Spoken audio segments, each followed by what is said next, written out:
Hello दोस्तों। आपने भी कभी ना कभी सोचा होगा कि काश वो बात मैंने उस वक्त नहीं कही होती, या अगर कल कुछ गलत हो गया तो क्या होगा। हम में से बहुत से लोग ऐसे हैं जो या तो बीते कल के पछतावे में जी रहे हैं या आने वाले कल की चिंता में डूबे रहते हैं। लेकिन इस सब के बीच हम एक सबसे कीमती चीज को खो देते हैं, आज को। यही आज, यही पल हमारी सबसे बड़ी ताकत है। और आज हम जिस किताब की बात करने वाले हैं वो इसी एक पल की ताकत को समझने की कुंजी है। हम में से बहुत से लोग ऐसे हैं जो या तो बीते कल के पछतावे में जी रहे हैं या आने वाले कल की चिंता में डूबे रहते हैं। लेकिन इस सब के बीच हम एक सबसे कीमती चीज को खो देते हैं, आज को। यही आज, यही पल हमारी सबसे बड़ी ताकत है। और आज हम जिस किताब की बात करने वाले हैं वो इसी एक पल की ताकत को समझने की कुंजी है। The power of now by Eckhart Tolle. ये सिर्फ एक किताब नहीं है, बल्कि एक चेतना का अनुभव है। एक ऐसा आईना जिसमें जब आप खुद को देखते हैं तो आपको एहसास होता है कि आपकी सारी बेचैनी, दुख और तनाव असल में आपके विचारों कायन की देन है, ना कि हकीकत की। हम सोचते रहते हैं जो हो चुका उसे बदल नहीं सकते, जो आने वाला है वो अभी है ही नहीं। तो फिर क्यों ना हम वही करें जो हमारे हाथ में है, इस पल को पूरी तरह जिएं। द पावर ऑफ नाउ सिखाती है कि हम अपने मन के अंतहीन शोर से कैसे बाहर निकलें, कैसे उन निगेटिव सोचों को पहचानें जो हमें हर रोज अंदर से कमजोर करती हैं, और कैसे अपने अंदर की शांति से फिर से जुड़ें। यह किताब कहती है आप अपने विचार नहीं हैं, आप उनसे कहीं ज्यादा गहरे और शांत हैं। अगर आप चाहते हैं कि आपकी जिंदगी में वाकई एक पॉजिटिव टर्न आए, अगर आप सच में खुद को हल्का, शांत और फ्री महसूस करना चाहते हैं, तो आपको अब में जीना सीखना होगा। क्योंकि यहीं से शुरू होता है हीलिंग का रास्ता, असली ग्रोथ और सच में जीने की शुरुआत। इस वीडियो में हम बात करेंगे द पावर ऑफ नाउ के सबसे ट्रांसफॉर्मेटिव लेसन्स की। आप जानेंगे कि कैसे ओवर थिंकिंग से निकलकर क्लैरिटी पाई जा सकती है, नेगेटिविटी को पहचान कर उससे आजादी मिल सकती है, और हर दिन को एक माइंडफुल और मीनिंगफुल जर्नी बनाया जा सकता है। तो अगर आप सिर्फ एक किताब नहीं बल्कि एक नई सोच की ओर पहला कदम लेना चाहते हैं तो इस वीडियो को आखिर तक जरूर देखिए, क्योंकि यह एक बुक समरी नहीं बल्कि एक नए जीवन की शुरुआत है। चलें, इस सफर की शुरुआत करें और खुद को उस शांति की ओर ले चलें जो हमेशा हमारे अंदर थी, बस हम देख नहीं पाए। Chapter 1, You are not your thoughts. The first step to inner freedom. क्या आप अपने ही दिमाग के शोर में खोए रहते हैं? कभी गौर किया है? आपका दिमाग एक पल के लिए भी चुप नहीं रहता। एक सोच खत्म नहीं होती कि दूसरी शुरू हो जाती है। कभी अतीत की कोई याद दिल को भारी कर देती है, तो कभी भविष्य की चिंता सांसें थाम देती है। लेकिन रुकिए, क्या आपने कभी यह सवाल खुद से पूछा है, क्या मैं वाकई वही हूं जो मैं सोचता हूं? द पावर ऑफ नाउ की शुरुआत ही एक झकझोर देने वाले सत्य से होती है। आप अपने माइंड नहीं हैं। हैरान करने वाला विचार है ना? हमने तो हमेशा यही माना, मैं वही हूं जो मैं सोचता हूं। लेकिन यही भ्रम हमारे दुखों की जड़ है। सच यह है कि आप अपने विचार नहीं हैं, आप अपनी भावनाएं नहीं हैं, आप अपने अनुभव भी नहीं हैं। आप उनसे परे हैं, एक साक्षी, एक जागरूकता। जब तक हम इस सच्चाई को नहीं समझते, हमारा माइंड हमें चलाता रहता है, जैसे एक मशीन जो कभी रुकती नहीं, जो बार बार वही बातें दोहराती है जो हमें खुद के खिलाफ ही खड़ा कर देती हैं। मान लीजिए किसी ने आपको कुछ बुरा कह दिया। असल दर्द कुछ सेकंड का था, लेकिन आपका माइंड उस घटना को बार बार रिप्ले करेगा। आप सोचेंगे, मुझे ऐसा जवाब देना चाहिए था, और फिर शुरू होता है एक अनजाना मानसिक टॉर्चर जो दिन रात चलता रहता है। यही है माइंड का ट्रैप। माइंड हमेशा या तो बीते कल में जीता है या आने वाले कल में। उसे अब से कोई लेना देना नहीं। और जब हम इसी माइंड से बंध जाते हैं तो हम अपनी जिंदगी के सबसे खूबसूरत पल खो देते हैं। कल्पना कीजिए, आप किसी शांत झील के किनारे बैठे हैं, सूरज ढल रहा है, हवा में सुकून है, लेकिन आपका दिमाग ऑफिस की डेडलाइन या पुराने झगड़े में उलझा हुआ है। तो आप उस सुंदरता को देख तो रहे हैं, पर महसूस नहीं कर पा रहे। यही है माइंड की सबसे बड़ी चाल, वर्तमान से हमें काट देना। तो दोस्तों इसका समाधान क्या है? बहुत सिंपल लेकिन गहरा। अपने विचारों को ऑब्जर्व करना सीखिए। जब भी कोई विचार आए, उसे रोकने या बदलने की कोशिश मत कीजिए। बस उसे देखें, जैसे कोई फिल्म देख रहा हो। इसे ही कहा गया है वॉचिंग द थिंकर। जैसे ही आप अपने विचारों को देखना शुरू करते हैं, वैसे ही उनसे आपका जुड़ाव कम होने लगता है। आप समझने लगते हैं, ये तो सिर्फ एक विचार है, मैं नहीं। यहीं से शुरू होती है आजादी। आप अपने माइंड के गुलाम नहीं रहते, बल्कि उसके मालिक बन जाते हैं। द पावर ऑफ नाउ यही सिखाती है। अगर आपको सच में शांति, खुशी और गहराई से जीना है, तो आपको अपने माइंड की गिरफ्त से बाहर निकलना होगा। आप अपने विचार नहीं हैं, आप उनके परे हैं, और यही समझ आपकी असली शक्ति है। Chapter 2, awareness, the only way out of pain. क्या आपने कभी यह सोचा है कि दर्द आखिर आता कहाँ से है? क्या वह सिर्फ एक फिजिकल चोट, किसी बीमारी या बाहरी हालात का नतीजा होता है, या फिर उसका असली स्रोत कहीं गहराई में छिपा होता है, आपके अंदर? अगर आप ध्यान से देखें, तो पाएंगे कि हमारी सबसे गहरी तकलीफें बाहर से नहीं, बल्कि हमारे अपने माइंड से आती हैं। हमारा दिमाग लगातार हमें बीते हुए अफसोस, अपराध बोध और फिक्र में उलझाए रखता है। यही थॉट्स बार बार दोहराए जाते हैं, और हम उन्हें सच मानकर जीते जाते हैं। यहीं से जन्म लेता है साइकोलॉजिकल पेन। फिजिकल पेन तो सीधा होता है, चोट लगी, दर्द हुआ, ठीक हो गया। लेकिन मन का दर्द अलग है। यह बहुत सूक्ष्म और अक्सर अनदेखा होता है। यह एक ऐसा बोझ है जो हम बरसों तक ढोते रहते हैं, कभी खुद को दोष देकर, कभी दूसरों की बातें भूल न पाकर, कभी उन घटनाओं को बार बार जीकर जो कब की खत्म हो चुकी हैं। एक छोटी सी बात भी अगर हमें गहराई से हिला देती है, तो समझ लीजिए कि हमारे भीतर का कोई पुराना जख्म फिर से जाग गया है। इसी को पेन बॉडी कहा गया है। हमारे अंदर जमा हुआ ऐसा भावनात्मक दर्द जो हर ट्रिगर पर सक्रिय हो जाता है और हमें फिर से उसी पुराने दुख में डुबो देता है। सबसे बड़ी दिक्कत यह होती है कि हम इस पेन को अपनी पहचान बना लेते हैं। हम मान बैठते हैं कि यही हम हैं, लेकिन यह सच नहीं है।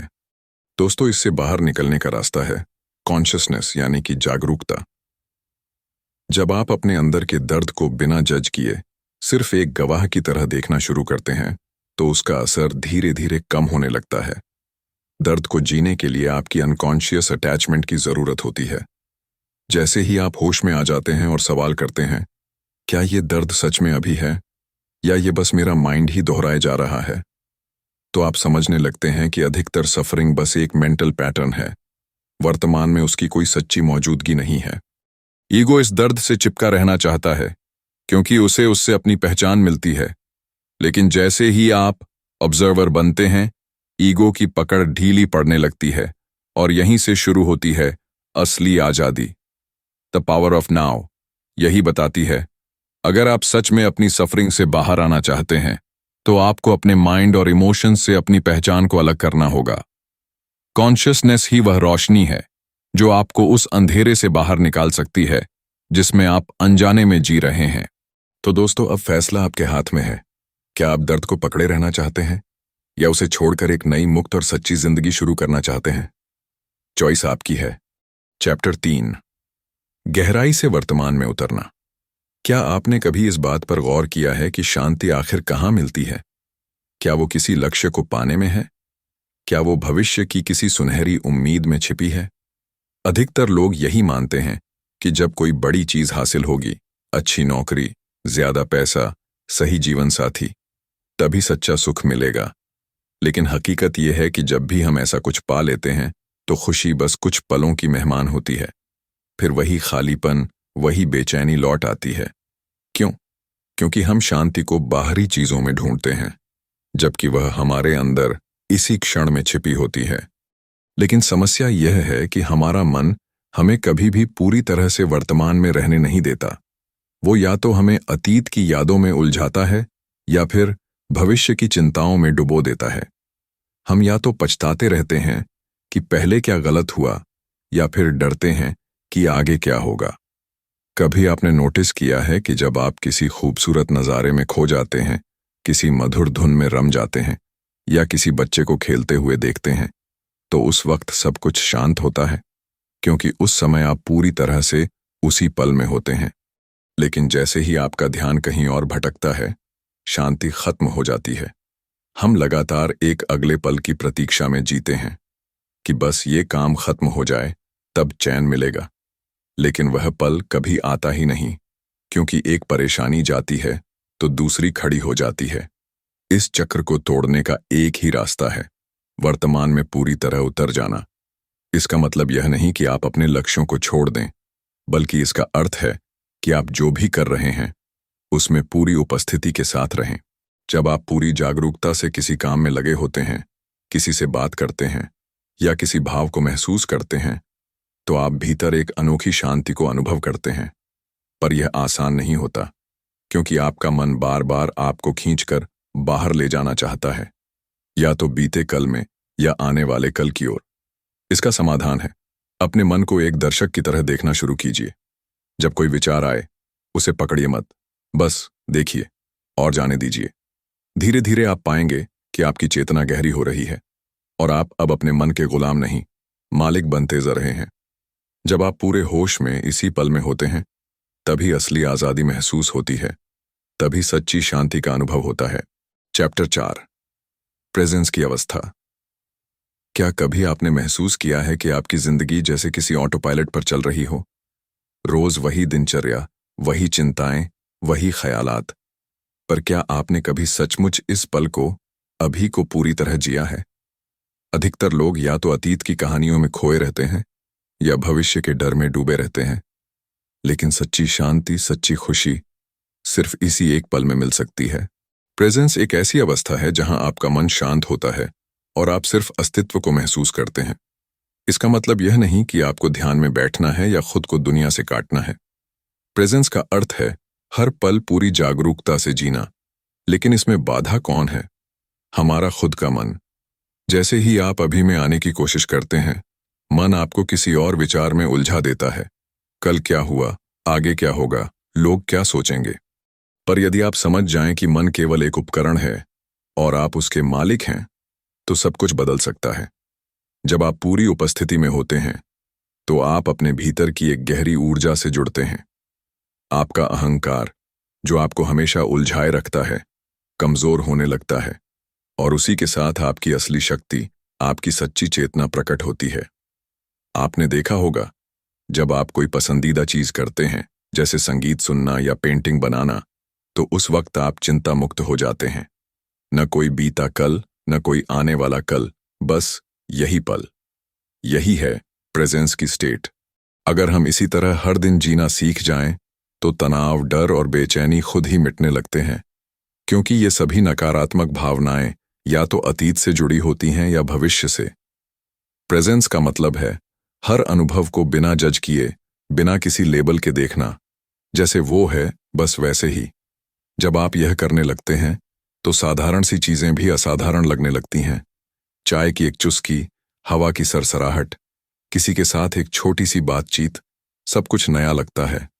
आप दूसरों से भी एक गहरे स्तर पर जुड़ने लगते हैं, न केवल शरीर और दिमाग से, बल्कि आत्मा से। दी पावर ऑफ नाउ हमें यही सिखाती है। प्रेजेंस कोई मंजिल नहीं है जो आपको भविष्य में मिलेगी। यह तो अभी, इसी पल में आपके सामने है। बस आपको उसे देखना और अपनाना सीखना है। तो अब सवाल है, क्या आप अब में जीने के लिए तैयार हैं? या फिर आप भी उन भ्रमों में फंसे रहेंगे जो आपका मन हर रोज रचता है? चुनाव आपका है। अध्याय 5, जागरूक रिश्तों की ओर। क्या आपने कभी महसूस किया है कि जिनसे हम सबसे ज्यादा जुड़ते हैं, उन्हीं से सबसे ज्यादा तकलीफ भी मिलती है? जिनकी मुस्कान कभी हमारी दुनिया थी, वही जब दूर हो जाए तो अंदर से जैसे कुछ टूटने लगता है। लेकिन क्यों? इसका जवाब हमारे दृष्टिकोण में छिपा है। हम प्यार को अक्सर एक जरिया बना लेते हैं, खुश रहने का, सुरक्षित महसूस करने का, अधूरेपन को भरने का। जैसे ही हम किसी और को अपनी खुशी का केंद्र बना देते हैं, वैसे ही हम उन्हें कंट्रोल करने की कोशिश करने लगते हैं और यहीं से संघर्ष शुरू होता है। हम चाहते हैं कि वो हमेशा हमें समझें, हमारी उम्मीदों पर खरे उतरें, हमें वैसा महसूस कराएं जैसा हम चाहते हैं। लेकिन कोई भी इंसान हमारी कल्पनाओं का परफेक्ट जवाब नहीं बन सकता। जब वो हमारी उम्मीदों पर खरे नहीं उतरते तो हम दुखी हो जाते हैं, नाराज होते हैं, तर्क वितर्क करते हैं। सच्चाई यह है कि ज्यादातर रिश्ते ईगो, असुरक्षा और अप्रूवल की भूख से चलते हैं। लेकिन एक जागरूक रिश्ता इन सब से परे होता है। इसमें न कोई अपेक्षा होती है, न कोई शर्त। इसमें सिर्फ एक शांत उपस्थिति होती है, जिसमें आप अपने पार्टनर को वैसे ही स्वीकार करते हैं जैसे वो हैं। ना कुछ बदलने की कोशिश, ना जजमेंट। जब आप अपने पार्टनर के साथ हों तो बस उसी पल में रहिए। ना अतीत की शिकायतें, ना भविष्य की चिंता। केवल उनकी ऊर्जा को महसूस कीजिए, बिना शब्दों के। सच्चा प्यार दो शरीरों या दिमागों का मेल नहीं है, यह दो आत्माओं का मिलन है, बिना शर्त, बिना डर, बिना नियंत्रण। अब सवाल यह है, क्या आप अपने रिश्ते को इस गहराई तक ले जाने को तैयार हैं? अगर हाँ तो एक सच्चा प्रयास जरूर करें। अध्याय 6, समर्पण की सच्ची समझ। क्या आपने कभी गौर किया है कि हमारी सबसे गहरी पीड़ा तब होती है जब हम कुछ बदलना चाहते हैं और बदल नहीं पाते? जब जीवन हमारी योजना के मुताबिक नहीं चलता, तब भीतर बेचैनी, निराशा और संघर्ष जन्म लेता है। हम सोचते हैं, ऐसा नहीं होना चाहिए था, या यह मेरे कंट्रोल में क्यों नहीं है? लेकिन क्या होगा अगर हम उस संघर्ष को ही छोड़ दें? सच्चा समर्पण हार नहीं है, यह एक आंतरिक स्वीकृति है। उस पल को वैसे ही स्वीकार करने की कला जैसी वह है। यह कहना, मैं इसे बदलने की कोशिश नहीं करूंगा, मैं बस इसके साथ रहूंगा। हम अक्सर सोचते हैं कि समर्पण का मतलब है कि हम प्रयास छोड़ दें, लेकिन हकीकत यह है कि समर्पण का अर्थ है अपने मन की उस जिद और लड़ाई को छोड़ना जो हर पल कुछ और चाहता है। प्रकृति हमें यही सिखाती है। नदियां बहती हैं बिना पूछे कि उन्हें कहाँ जाना है। पेड़ बढ़ते हैं बिना यह जाने कि मौसम कैसा होगा। हवा चलती है बस यूं ही, सब कुछ सहज, बिना विरोध के। लेकिन हम इंसान हर चीज को कंट्रोल करना चाहते हैं, और यहीं से दर्द शुरू होता है। अगर हम किसी परिस्थिति को पूरी तरह स्वीकार कर लें तो भीतर की हलचल खुद ब खुद शांत हो जाती है। फिर एक्शन भी होता है, पर वो डर से नहीं, शांति से आता है। आपके भीतर जो भावनाएं उठती हैं, दर्द, डर, गुस्सा, उन्हें मत दबाइए, बस उन्हें देखिए जैसे कोई दर्शक देखता है, बिना प्रतिक्रिया के, बिना निर्णय के। धीरे धीरे वो भावनाएं अपनी पकड़ छोड़ देती हैं। समर्पण कोई बाहरी प्रक्रिया नहीं है, यह भीतर की आजादी है। जब आप स्वीकार करना सीख जाते हैं कि जीवन जैसा है वैसा ही सुंदर है, तब आप सच में स्वतंत्र हो जाते हैं। अब निर्णय आपका है। क्या आप जिंदगी के साथ बहना सीखेंगे या हर लहर से लड़ते हुए थकते रहेंगे? तो दोस्तों, अब तक आप समझ चुके होंगे कि शांति, खुशी और आज़ादी कहाँ मिलती है। न बीते कल में, न आने वाले कल में, बस इसी पल में। अब आपसे एक सवाल, अगर इस पल में कोई डर, कोई पछतावा ना हो तो आपकी जिंदगी कैसी लगेगी? इसे महसूस कीजिए। यही है द पावर ऑफ नाउ। अगर आपको वीडियो पसंद आया हो तो लाइक करें, शेयर करें, और ऐसी ही और गहराई से भरी बुक्स जानने के लिए चैनल सब्सक्राइब करें।